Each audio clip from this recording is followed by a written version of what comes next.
Di Grazia Deledda, battesimi. Dio volendo, dopo una lunga siccità invernale che pietrificava la terra e le piante, era tornata una classica notte di vento, di piogge potente, di lampi e di tuoni. La casa tremava tutta, ma pareva per gioia, per accompagnare lo sfregamento di mani del proprietario, per rispondere al fremito dei campi che si ubriacavano di acqua. Finalmente, Mariù, che già dormi con questa musica? La moglie era a letto da un pezzo e se ne stava rannicchiata dalla sua parte, tremante e felice anche lei, ma con un senso di paura in fondo all'anima. Pregava e solo quando il marito, mezzo nudo, con le cosce e le gambe rossastre e chiazzate di ricciolini neri, i grandi piedi gelati, fece scricchiolare col suo corpo pesante la stoppia del saccone, aprì gli occhi e le parve per il riflesso della finestra illuminata dai lampi che fiammeggiassero anch'essi. Poi si ricoprì e la voce del marito le arrivò di lontano, quasi echeggiante sotto le coltri di piuma. Era una voce cattiva, anzi, beatamente crudele. Pensa, Mariù, a quelli che si trovano sperduti nei campi senza riparo o viaggiano senza ombrello. Chi poteva pensare oggi, con quel cielo sereno, che sarebbe venuta la bufera? Meno male che il pericolo della grandine ormai è passato. Piove che Dio la manda, era tempo. La moglie pregava, ringraziando Dio della sua bontà. L'uomo rise come in sogno. Sì, della gente che viaggia con questo tempaccio. E noi siamo qui al riparo, nel nostro buon letto, con tutte le cose intorno in ordine, le bestie ben governate, il campo che si ristora. Non possiamo lamentarci. Mio padre diceva: quando la va male, la vada sempre così. Così sia, rispose sottovoce la donna. Anche per la nostra piccola sono contento. Che si poteva desiderare di più? Un buon matrimonio con un galantuomo ricco e gagliardo e soprattutto vivere a una certa distanza. Quando si è troppo vicini non mancano gli attriti, i dissapori, i malintesi. Così loro due vivono lì a 8 chilometri di distanza e noi viviamo qui. Ci si vede tutte le feste e sono veramente feste per tutti. Lo so, tu avresti desiderato tenerti la piccola attaccata alle gonne vita natural durante e con essa anche lo sposo. Ma voi donne vedete tutto facile, tutto semplice, mentre la vita è una cosa difficile. La vita, rincalzò con voce grossa, sebbene la moglie non fiatasse, è come tutte le altre cose, come le bestie, come le piante, come le erbe. Bisogna tenerla a freno, potarla, falciarla, e se ti pare meglio, è come la barba, che se tu non te la radi ogni 8 giorni, con fastidio, con pericolo di tagliarti, ti invade il viso e ti fa scacciare dal consorzio degli uomini civili. La moglie non risponde. Dopo tanti anni è abituata alla rude filosofia che il marito usa mettere in pratica quotidianamente e pensa piuttosto alla piccola che per lei non solamente è ancora piccola, ma è addirittura bambina, nata da pochi giorni, ancora muta, cieca, informe, eppure già bella, sensibile, vibrante di vita. Le pare sia il giorno del battesimo. La comare tiene tra le braccia la neonata, vestita di rosa, e il prete pronunzia le parole solenni. Credo, rinunzio. Credo, rinunzio, rispondono in coro gli astanti. Solo lei, la piccolina, non risponde. Anzi, agita i pugni con una forza che fa sorridere la madre, e smorfie di protesta, di noia, di disgusto le smuovono il visino, come se un sogno tempestoso le agiti l'anima ancora addormentata. Ma il padre sorveglia tanto la madre quanto la figlia, e nel quadro gaio e dorato del battesimo la sua figura grezza, dominante, con gli occhi neri, la barba nera, le sopracciglia che sembrano baffi, è ancora più significativa di quella del sacerdote.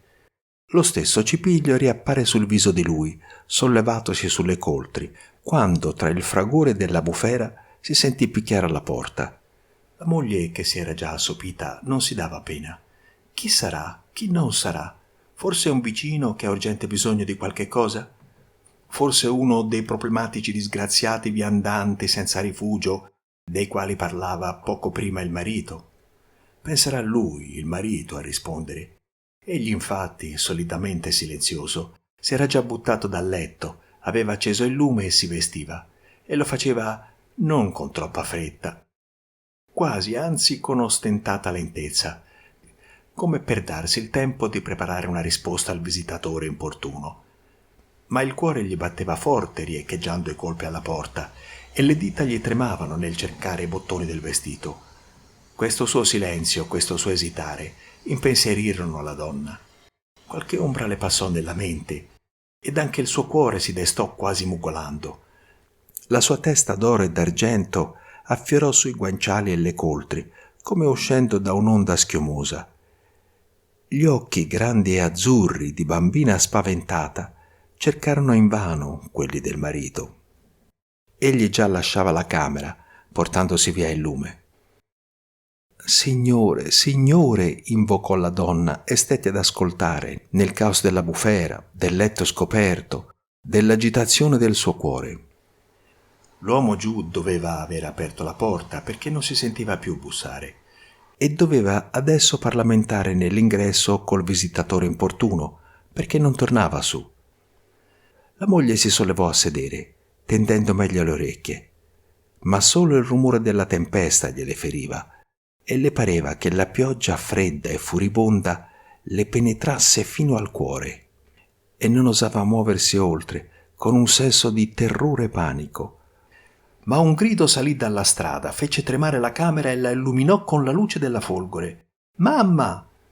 La donna si precipitò dal letto, si precipitò per le scale, fu nell'ingresso, in camicia, scarmigliata, pareva fuggisse da un incendio. Il marito stava sulla porta appena dischiusa, lapidato dalla pioggia, e parlava con la persona alla quale impediva di entrare. Appena si accorse che la moglie era alle sue spalle, si volse di scatto, livido, col viso bagnato come di un sudore di lotta, e aprì di più la porta, ma sbarrandola con la stanga delle braccia nerborute. Ed ella vide la figura che già le stava nelle pupille smarrite. La figlia era lì, pallida e grondante d'acqua come un'annegata, e invano domandava di entrare. «Mamma, mamma! Figlia mia, che hai fatto?» Entrambe tentarono di smuovere l'uomo per ricongiungersi, ma egli non si smuoveva.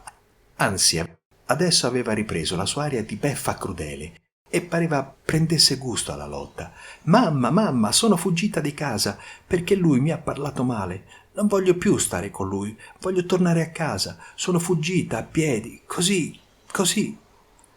La madre appoggiò la testa sul collo dell'uomo come volesse morderlo. Invece piangeva. «Basta», egli disse allora. «La scena ha da finire. Io e questa signorina andiamo a casa sua in bicicletta». «Lasciala almeno entrare ad asciugarsi». «Nulla, altrimenti prende il vizio di queste passeggiatine e non si sa dove si va a finire. Su, porta qui le biciclette e il mio cappotto. Oh, a che dico? Mica tante smorfie. Vedi che accendono la luce nelle case accanto». «Mamma, mamma», mugolò la figlia raggomitalandosi sulla soglia, «fammi entrare per l'amore di Cristo. Io non torno indietro, no, io muoio, io mi uccido». «Porta qui le biciclette, per Dio santo, stanotte le buscate bene tutte e due, non mi far staccare le mani dalla porta». Le due voci risuonavano assieme, come in un duetto tragicomico, accompagnato dal coro della bufera. «Mamma, per amore di Cristo!» La donna si passò una mano sul viso, come strappandosi un velo. Ancora una volta rivedeva la sua piccola bambina, vestita di rosa dal fulgore di un lampo, aspersa dal lavacro del battesimo. «Credo, rinunzio!» ed andò a prendere una dopo l'altra le biciclette e il cappotto del marito. Portò anche uno scialle per la piccola, ma fu rifiutato. La piccola era già ben coperta dal suo scialle di pioggia e di obbedienza al destino, e con l'allontanarsi delle biciclette la furia della pioggia e del vento si placò. La tempesta parve fare ala, come un popolo in tumulto che si calma al passaggio di un viatico, a quei due che l'attraversavano con la forza del loro dolore, poiché anche l'uomo si sentiva in fondo pieno di angoscia, l'angoscia della volontà che si sovrappone ad ogni istinto di ripiegamento e di riposo.